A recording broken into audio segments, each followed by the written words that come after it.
It's over. It's all over.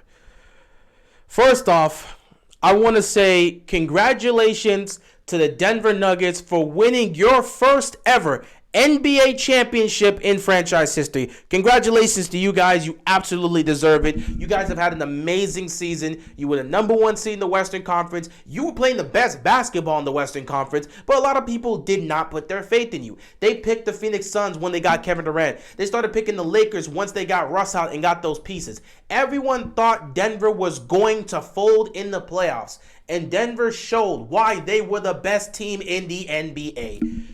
They took on the Phoenix Suns, got them out of there in 6. They took on the Lakers, smoked them, swept them. They showcased that they are the best team in basketball. And then they went to the NBA Finals, took on my Miami Heat, and beat us in 5. They handled business. When it came to executing down the stretch, they outplayed us, man. They were better.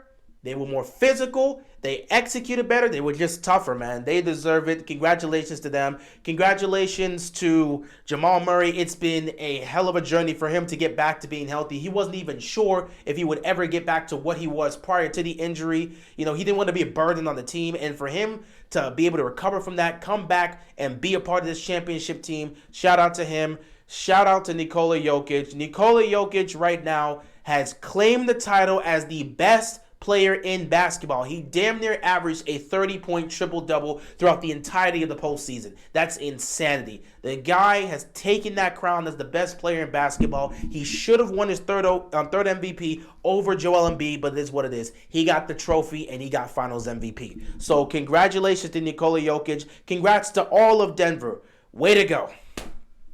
As for Miami, look, I'm not about to sit back and berate my team. I'm not going to talk about what we did and what we didn't do. I'm not going to talk about the rotations or what Jimmy did and all this other stuff. I'm not here to do that, okay? The team has been like this throughout the entire season. They've battled against their demons. So this is just what they've been, an inconsistent basketball team throughout the entire season. All I want to say to the Miami Heat is thank you for the journey. Thank you for a hell of a season, man. Coming into this season, I didn't know if we would have an opportunity to get to the finals because we were the number one seed last year. I had hope and faith and belief we would get to the finals, but I didn't know how the regular season was going to go. Then we get to the regular season, and it's just nothing but inconsistency after inconsistency after inconsistency. Guys can't stay healthy. Everybody's getting injured. We're not getting consistency in the lineups because some guys got to come in and other guys got to come out, and it was just not a good look. And then, the trade deadline came. We didn't really trade for anybody, so you're looking at this team, and it's like, are you sure they're going to be able to compete in the Eastern Conference? Because Boston got better, Philly got better, Milwaukee got better, and we remain the same. Are we sure we can get to the finals just staying like this? And, during the buyout situation, they ended up picking up Cody Zeller and Kevin Love. Kevin Love would be huge for us throughout this postseason run. Cody Zeller was nothing but a liability, but I'm not here to critique. But, you pick up those guys, and then you're fighting. You're not in the playoffs. You're seeing if you can get that 6th seed, and then you lose that 6th seed because you're not able to take down the Nets. They destroy you in the second half of that game. You know what I'm talking about, Heat Nation. They destroyed us in the second half of that game. Then we take on the Knicks, several days later, and we lose to the Knicks. And all of a sudden, that 6th seed is just gone.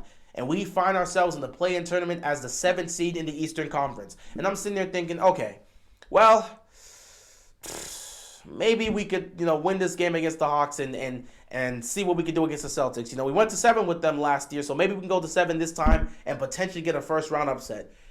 You then proceed to fold badly against the Hawks team that wasn't really good. And now all of a sudden we find ourselves one loss away from being out of the playoffs entirely. Now you got to take on the Chicago Bulls. And that game comes up and I'm just like, you know what? If this is how Miami's going to play, I don't even want to see them in the playoffs because they're going to get swept by the Bucks if this is how they're going to play. It's terrible.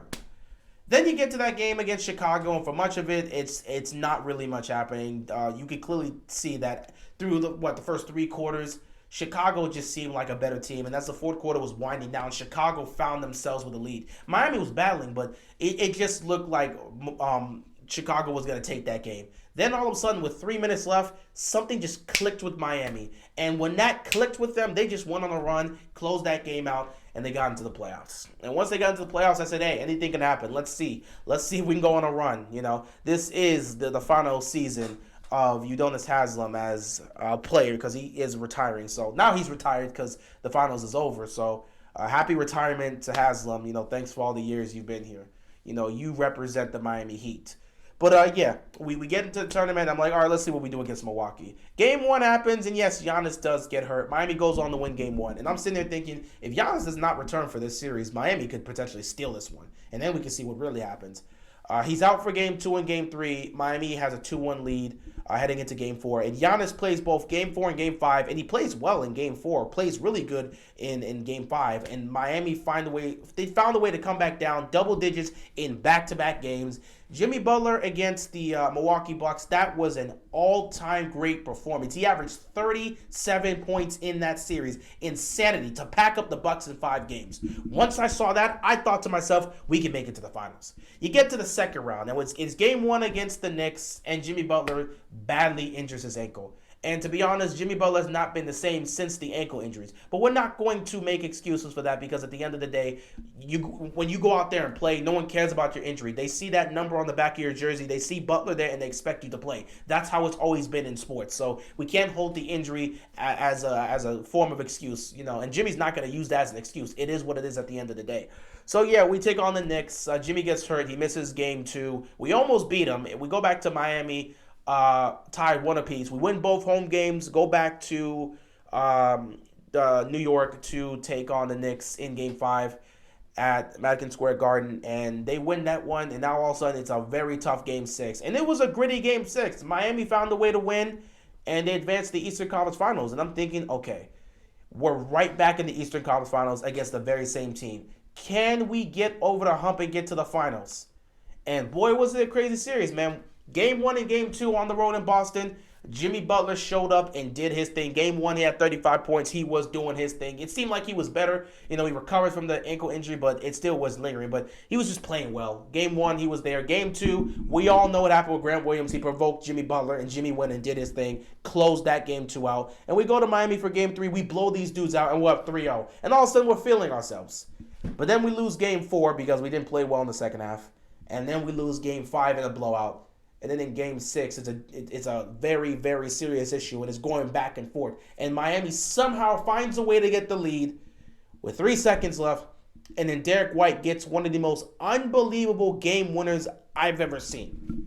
It's probably also one of the most unbelievable game winners we've seen in NBA history. So now all of a sudden, we got a Game 7, and we got to head to Boston to try and see if we can get to the finals and not become the first team in NBA history to choke away a 3-0 lead.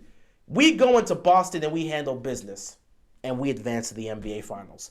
So last year, we were 1 shot away from the finals. This year, we got to the finals. And once we got to the NBA Finals, I took a step back and just looked at the team and appreciate the journey. I appreciated the journey, and I appreciated everything they brought to the table. And I knew that the series was going to be difficult, okay? I watched Denver destroy the Lakers. And I sat back and said, we don't have any answers for Nikola Jokic, and we're not going to have any answers for Nikola Jokic. What we have to do is find a way to stop these other guys from going off, and we got to be consistent. The way our role players played in the first 3 rounds, they have to play like that in the finals. And unfortunately, that's not what happened for Miami. Miami had a series that was similar to the Knicks series. They shot very poorly from the field, and they just weren't able to score.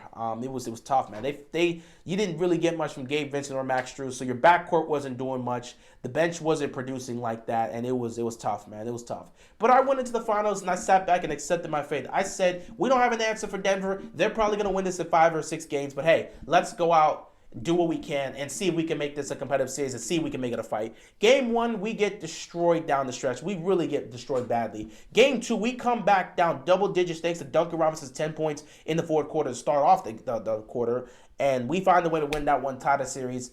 And then for the last 3 games, Miami's been there. They've had the opportunity, but because they just weren't able to score the basketball, they found themselves losing 3 straight games. They lost both games at home in the finals in Miami. That was brutal to watch. And then tonight was probably one of the worst offensive games you saw from the Miami Heat. And to make matters worse, the Nuggets didn't even shoot the ball well. They were terrible from 3. This was a game Miami could have won, and they just didn't. But it is what it is. At the end of the day, I just want to once again thank the Miami Heat for an amazing journey. For Haslam to have one last ride of us going all the way to the finals, it's fantastic. Obviously, I know the players are disappointed. This is going to be a tough pill to swallow because nobody wants to get to the big game only to lose. You don't want to get to the finals just to lose the championship. It's not fun. Now Miami's 3-4 in finals as a franchise. That's not fun. We got some changes we got to make in the offseason. Hopefully we can make those changes. A lot of people are hopeful that we can somehow go get Damian Lillard, but I don't see that happening. Now, if you get Dame here, you get Dame and you get a legitimate big because I don't want to continue to have Bam be our center. I would love Bam to play the 4. You get a true center, a legit big man. You put Bam at the 4 and you find a way to get Damian Lillard here, we'll be right back in the finals next year. But, it is what it is. That's just sports, man. That's how things go. And it's tough to see, but it is what it is. So, with that being said, since I now have this jersey, I'm free to do this. When the Ravens season came to an end, I took off my Lamar Jackson jersey. Now that the NBA season has come to an end and the Miami Heat have lost, I can retire my Jimmy Butler shirt. I'll see you next year, Miami. Hopefully we can make some moves. All right. Now the attention shifts over to the Baltimore Ravens, which is perfect timing too, because mandatory minicamp starts tomorrow for the Baltimore Ravens. We expect to see everybody there. I cannot wait to see how this offense is going to look. Obviously, we're not going to get a whole outlook of the offense, but you're going to have all your guys there. You're going to see Odell there. You're going to see Zay Flowers, who again, he was dealing with that soft tissue strain. I hope he's okay and he's recovered. So you'll see Zay Flowers there. You'll see Rashad Bateman. You'll see Odell. You'll see Nelson Aguilar. You'll see Mark Andrews. You'll see Isaiah Likely. J.K. Dobbins is already there, so I can't wait to see him on the field. Gus Edwards is not going to be there. He could be ready for training camp. We'll just have to wait to see. I just cannot wait to see how this offense is going to look under Todd Monken. So yeah, with the Miami Heat being retired, we lost in the finals. The NBA season has officially come to an end. We'll see you guys next year. It's time for me to transition back to football to talk about my Ravens. Farewell, Miami. It's a hell of a season, man. It was really a hell of a season. Hopefully, we will be back here next year. You just got to make some changes because I don't even think Vince is going to be on this team next year. He's due for a contract, and I don't know what you're going to do with Strus. Find a way to get a true center. Find a way to get a true center, and if you can find a way to get Damian Lillard to South Beach, you do it. Even if you got to give up Tyler Hero. If you can get Jimmy and Bam, a true center, and Damian Lillard, I'm telling you right now, we will be back in the finals next year, and we'll win it this time. But I'm not here to talk about, what may or may not happen in terms of that. Miami is going to have a tough pill to swallow heading back to South Beach, and Denver is celebrating right now with the title in hand. It is what it is at the end of the day. Once again, congratulations to the Denver Nuggets. Miami, it was a hell of a journey, but you couldn't win the big game. It's unfortunate. You couldn't win the championship. We'll see you guys next year. Hopefully you make some moves to try and get yourself in a better position to be prepared for the finals because these role players, man, they shrunk during the biggest moment, and our offense didn't do squat down the stretch. It is what it is at the end of the day. Anyway, guys, I appreciate you for watching. Thanks so much, and I'm out of here. Peace.